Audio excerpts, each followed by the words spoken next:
Journal, laser এবং trial balance নিয়ে কথা বলেছিলাম। আজকে আমার ক্লাস নাম 2। তো আজকে ক্লাসে আমি প্রথমত যে বিষয় নিয়ে আলোচনা করেছিলাম সেটি ছিল জার্নাল। তো আমি আজকে জাবেদা নিয়ে কাজ করব। আমি বলেছিলাম যে মূলত আমি এই অধ্যায়ে একদম সাধারণ জাবেদা, অর্থাৎ যাকে বলা হয় জেনারেল জার্নাল, সেটি নিয়ে কাজ করব। তো আজকে আমি করব জেনারেল জার্নাল। তো এখানে একটি অঙ্কে বলা আছে যে Israt Jahan completed this transaction during July 2008, অর্থাৎ 2008 সালের জুলাই মাসে নিচের লেনদেনগুলো ইসরাত কর্পোরেশনে সম্পন্ন হয়েছে। তো আমি এখানে লিখলাম জার্নাল এন্ট্রি, ডেট দিলাম 2008 সাল, মাসটি হচ্ছে জুলাই। এখন দেখো বন্ধুরা, এখানে প্রথমে বলা আছে যে জুলাই 1 তারিখে, আমি এখানে দিলাম 1 তারিখের প্রথম জাবেদাটি। এখানে বলা হচ্ছে যে প্রথমে বলা আছে যে began a public accounting practice by investing টাকা 3,500 in cash and office equipment having a টাকা 4,000 fair value, অর্থাৎ 3,500 নগদ টাকা নিয়ে এবং 4,000 টাকার ইকুইপমেন্ট সম্পত্তি নিয়ে ইসরাত জাহান একটি কারবার বা ব্যবসা শুরু করলো। এখন দেখো বন্ধুরা, আমি বলেছিলাম বা তোমরা অনেকেই জানো যে প্রথমে বা শুরুতে যা আনা হয় কারবারের জন্য তার নাম হচ্ছে মূলধন। অর্থাৎ 1 তারিখে যে জিনিসগুলো আনা হয়, হতে পারে নগদ টাকা বা সম্পদ, যন্ত্রপাতি, যেগুলো নিয়ে শুরু করা হয় ব্যবসাটি, তার নাম হচ্ছে মূলধন। তো এখানে সে আনলো ক্যাশ টাকা, তো ক্যাশ একটি সম্পদ, তাই লিখলাম ক্যাশ ডেবিট, কারণ তার প্রতিষ্ঠানে নগদ টাকা বেড়ে গেল। তুমি এখানে ডেবিট লিখতে পারো, বাট আমি তোমাদের বোঝানোর জন্য লিখলাম ডেবিট। আরো সে এনেছিল অফিস ইকুইপমেন্ট, এটি একটি সম্পদ, আর সম্পদ বেড়ে গেল প্রতিষ্ঠানের জন্য, তাই এটিও ডেবিট। আর সে কিন্তু এদের এনেছে মূলধন রূপে, কারণ প্রথমে যা নিয়ে শুরু করা ব্যবসা তার নাম হচ্ছে মূলধন। আমি লিখলাম ক্যাপিটাল ক্রেডিট।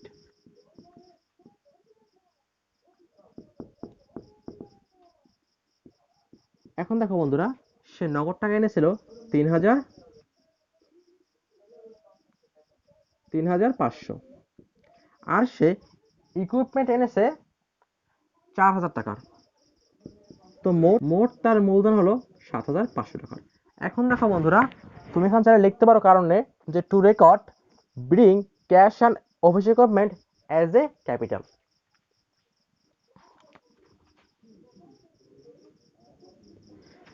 এবার আমি দেখবো নেক্সট ট্রানজাকশন। এখানে বলা আছে যে paid 2 month rents in advance on suitable office space টাকা 1,500, অর্থাৎ 2 মাসের ভাড়া অগ্রিম দেওয়া হলো 1,500 টাকার। এটি হচ্ছে 2 তারিখ। এখন দেখো বন্ধুরা, অগ্রিম সে ভাড়া প্রদান করছে, তো এর একটি সম্পদ অবশ্যই অগ্রিম ভাড়া। আমি লিখলাম প্রিপেইড রেন্ট, অগ্রিম ভাড়া, এটা হচ্ছে ডেবিট। আর হচ্ছে তার নগদ টাকা কমে গেল, কারণ সে অগ্রিম দিক বা এমনি দিক, তো টাকা তো কমে গেল, তো নগদ টাকা কমে গেল হয় ক্রেডিট। টাকা হচ্ছে 1,500। তুমি এখানে লিখতে পারো কারণে যে two record paid advance rent অথবা প্রিপেইড রেন্ট। এরপর হচ্ছে নেক্সট ট্রানজাকশন বা লেনদেন। এখানে বলা আছে যে purchased on credit office equipment টাকা 350 অ্যান্ড অফিস সাপ্লাইস টাকা 65, অর্থাৎ অফিসের জন্য ইকুইপমেন্ট ক্রয় করা হলো, যন্ত্রপাতি ক্রয় করা হলো এবং সাপ্লাইস ক্রয় করা হলো বাকিতে। এখানে বলা আছে বন্ধুরা অন ক্রেডিট মানে বাকিতে। আমি এখানে লিখলাম এটা হচ্ছে 4 তারিখের, সেখানে ক্রয় করছে অফিস ইকুইপমেন্ট, অর্থাৎ তার কিন্তু অফিসের যন্ত্রপাতিটি বেড়ে গেল, অর্থাৎ তার কিন্তু সম্পত্তি বেড়ে গেল, আর সম্পত্তি বেড়ে গেল হয় ডেবিট। শুধু কিন্তু তাই না, পাশাপাশি তার সাপ্লাইসও বেড়ে গেল, কারণ সে সাপ্লাইসও ক্রয় করেছে, এটি এক প্রকার সম্পত্তি আছে যতক্ষণ না তার সে সাপ্লাইসটি ব্যবহার করবে। আর দেখো বন্ধুরা, সে কিন্তু এখানে নগদ টাকায় ক্রয় করেনি, সে ক্রয় করেছে বাকিতে, অর্থাৎ তার কিন্তু নগদ টাকা কমবে না, তার দায় বৃদ্ধি পাবে। যে দায়টির নাম হচ্ছে পাওনাদার বা অ্যাকাউন্ট পেয়েবল। এখন দেখো বন্ধুরা, সে অফিস ইকুইপমেন্ট ক্রয় করেছে 350 টাকার, আর সে সাপ্লাইস ক্রয় করেছে 65 টাকা। তো মোট তার পাওনা হলো 415 টাকা।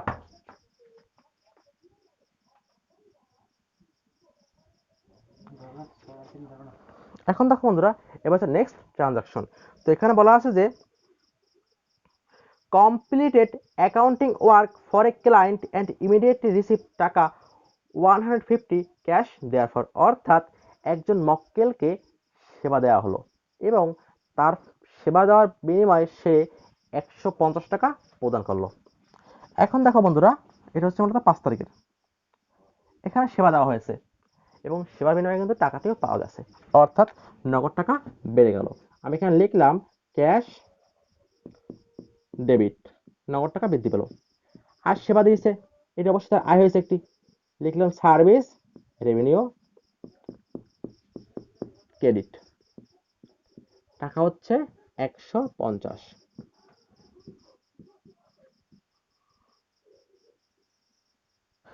বা তুমি এখানে লিখতে পারো রেভিনিউ বা সার্ভিস রেভিনিউ, তুমি যা লেখো। এরপরে বন্ধুরা আছে এখানে যে completed accounting work on credit for basic bank টাকা 600, অর্থাৎ সেবা প্রদান করা হয়েছে কিন্তু সেটি করা হয়েছে বাকিতে, অর্থাৎ এই যে ইসরাত জাহান, সে সেবাটি প্রদান করেছে কিন্তু সে টাকাটি পায়নি। এখন দেখো বন্ধুরা, এটি হচ্ছে 6 তারিখ ধরলাম। এখন দেখো বন্ধুরা, সেবাটি প্রদান করেছে অর্থাৎ তার কিন্তু আয় হয়েছে, কিন্তু সে কিন্তু আয়টি এখনো পর্যন্ত পায়নি, অর্থাৎ আয়টি কিন্তু এখনো বকেয়া আছে, যা একটি সম্পদ, এবং যার কাছে সে টাকাটি পাচ্ছে বা পাবে টাকাটি, তার নাম হচ্ছে দেনাদার বা অ্যাকাউন্ট রিসিভেবল বা বেসিক ব্যাংক। তো এখানে লিখলাম অ্যাকাউন্ট রিসিভেবল ডেবিট, আর হচ্ছে যেহেতু তার আয় হয়েছে রেভিনিউ বা সার্ভিস রেভিনিউ ক্রেডিট। এখানে টাকা হচ্ছে 600 মানে 600 টাকা।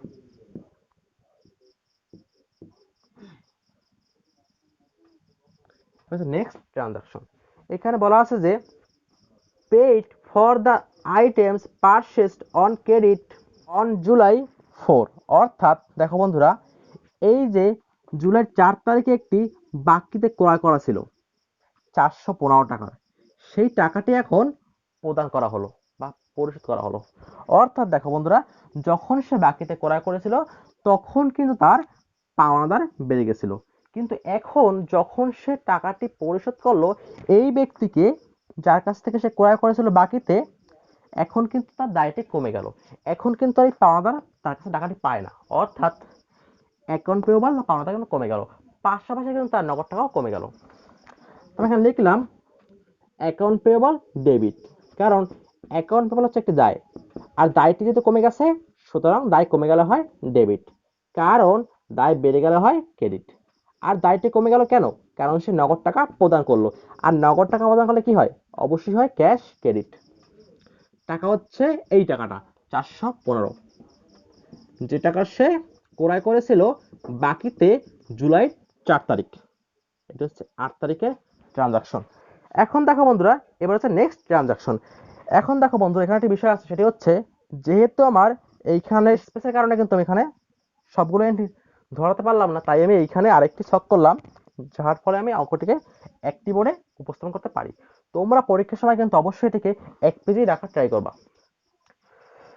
এখন দেখো বন্ধুরা, এরপরে বলা আছে যে পেইড দ্য টাকা 625 premium on the insurance policy, অর্থাৎ এখানে ইন্স্যুরেন্সের জন্য টাকা প্রদান করা হলো 625 টাকা, এটি হচ্ছে 10 তারিখ। এখন দেখো বন্ধুরা, ইন্স্যুরেন্স বীমা, এখন বন্ধুরা এই যে বীমাটি এটি কিন্তু মূলত প্রদান করা হয় অগ্রিম, সাধারণত। তো এই জন্য যদি তুমি লেখো এখানে যে প্রিপেইড ইন্স্যুরেন্স ডেবিট অর্থাৎ অগ্রিম বীমা ডেবিট, তবে সমস্যা হবে না। আর যদি তুমি মনে করো যে যেহেতু এখানে নির্দিষ্টভাবে বলা নেই যে এটি কি অগ্রিম প্রদান করা হয়েছে না এই মাসে এটি প্রদান করা হয়েছে, তো যেহেতু এখানে সরাসরি কোনোটি নির্দিষ্ট করে বলা নেই, সেহেতু তুমি এখানে যদি লেখো প্রিপেইড ইন্স্যুরেন্স তবে তেমন কোনো সমস্যা হবে না। আর যদি তুমি লেখো ইন্স্যুরেন্স এক্সপেন্স ডেবিট, তথাপিও সমস্যা হবে না। তবে সব থেকে বেটার হয় যদি তুমি লেখো প্রিপেইড ইন্স্যুরেন্স, কারণ আমরা জানি যে প্রিমিয়ামটি তখনই ব্যয় হবে যখন ওই মেয়াদটি উত্তীর্ণ হবে, কারণ প্রিমিয়াম প্রদান করা হয় 1 তারিখে এবং সেই 1 তারিখ কিন্তু থাকে সম্পত্তি রূপে, এবং সেটি যখন ওই মাসটির প্রিমিয়ামটি শেষ হয়ে যায়, তার মেয়াদ উত্তীর্ণ হয়, তখন সেটি হয় ব্যয়। তাই সব থেকে বেটার হয় তুমি যদি লেখো প্রিপেইড ইন্স্যুরেন্স। আর তার অবশ্যই তো নগদ টাকা কমে গেল, ক্যাশ ক্রেডিট। এখানে টাকা হচ্ছে 625 টাকা, লিখলাম 625।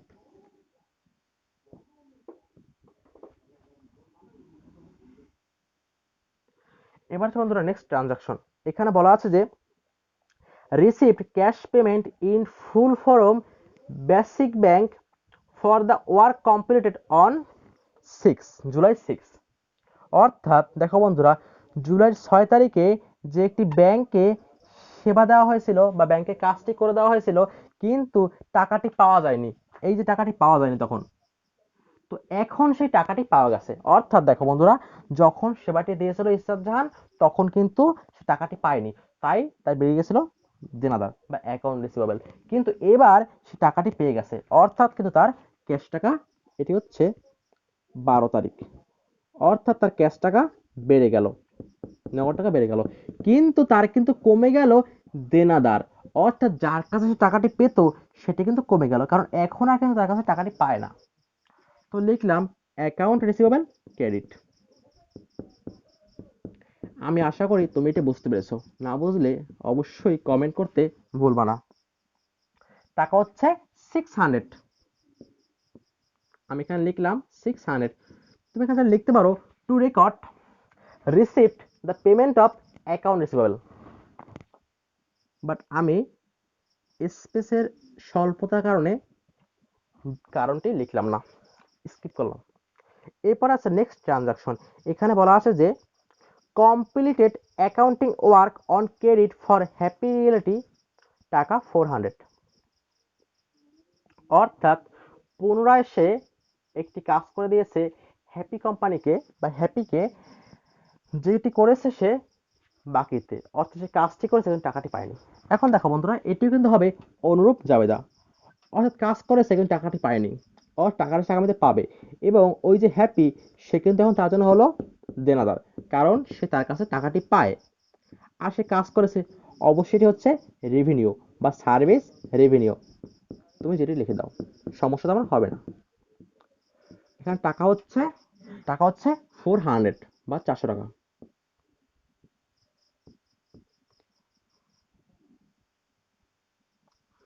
তুমি এখানে লিখতে পারো কারণে যে two record service revenue on credit, বাকিতে সে প্রদান করা হলো।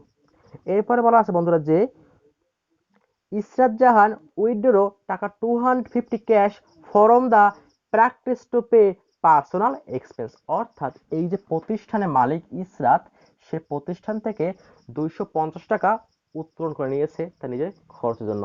এখন দেখো বন্ধুরা, এটা যে 20 তারিখের লেনদেন, যদি মালিক কিছু উত্তোলন করে নেয় প্রতিষ্ঠান থেকে, তবে হয় উত্তোলন। তুমি এখানে লিখতে পারো ড্রয়িংস অথবা উইথড্র ডেবিট, আর হচ্ছে যেহেতু মালিক উত্তোলন করেছে তাই হলো উত্তোলন ডেবিট, পাশাপাশি কিন্তু প্রতিষ্ঠান থেকে নগদ টাকা কমে গেল, তাই হবে ক্যাশ ক্রেডিট, কারণ নগদ টাকা একটি সম্পদ, কমে গেলে হয় ক্রেডিট। এখানে টাকা হচ্ছে 250 টাকা সে ক্যাশ উঠিয়ে নিল বা উত্তোলন করলো তার নিজস্ব খরচের জন্য। এরপরে দেখো বন্ধুরা, নেক্সটে বলা আছে যে purchased additional office supplies on credit, টাকা 40। অর্থাৎ আরো অতিরিক্ত অফিস সাপ্লাইস ক্রয় করা হলো 40 টাকার, কিন্তু ক্রয় করা হয়েছে অন ক্রেডিট। আর দেখো বন্ধুরা, যদি বলা থাকে অন ক্রেডিট তার মানে হচ্ছে বাকিতে। এটি হচ্ছে 22 তারিখ। এখন ক্রয় করেছে কি অফিস সাপ্লাইস, সেটি তো অবশ্যই বেড়ে গেছে, এটি অবশ্য সম্পদ। অফিস সাপ্লাইস সম্পদ বেড়ে গেলে হয় ডেবিট, কিন্তু তার কিন্তু নগদ টাকা কমেনি, কারণ সে ক্রয় করেছে বাকিতে, সুতরাং তার জন্য বেড়ে গেল পাওনাদার, যা একটি দায়। আর দায় বেড়ে গেলে হয় ক্রেডিট। টাকা হচ্ছে এখানে 40 টাকা, খুবই কম টাকার অ্যামাউন্ট, এখানে সমস্যা নাই। এরপরে বলা আছে last transaction, paid the July utility bill টাকা 135, অর্থাৎ জুলাই মাসের উপযোগ খরচ প্রদান করা হলো 135 টাকা।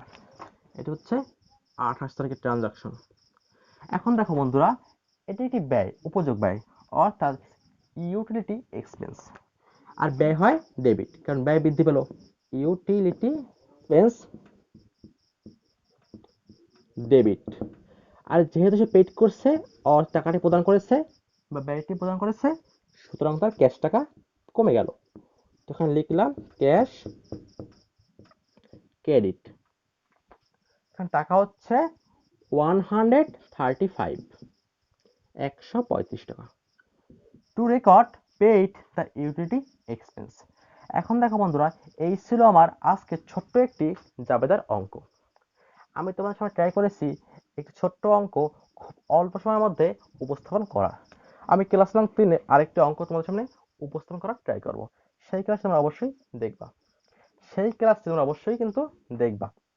তো বন্ধুরা, আর যদি কারো জাবেদা নিয়ে কোনো থাকে প্রশ্ন, যে কোনো প্রশ্ন অবশ্যই আমাদেরকে কমেন্ট সেকশনে জানাতে পারো, অথবা আমাদের ফেসবুক পেজ আছে ডিএমএস টিচিং নামে, সেখানে তোমরা অবশ্যই এসএমএস এর মাধ্যমে জানাতে পারো। তো বন্ধুরা, নেক্সট ক্লাসে আবার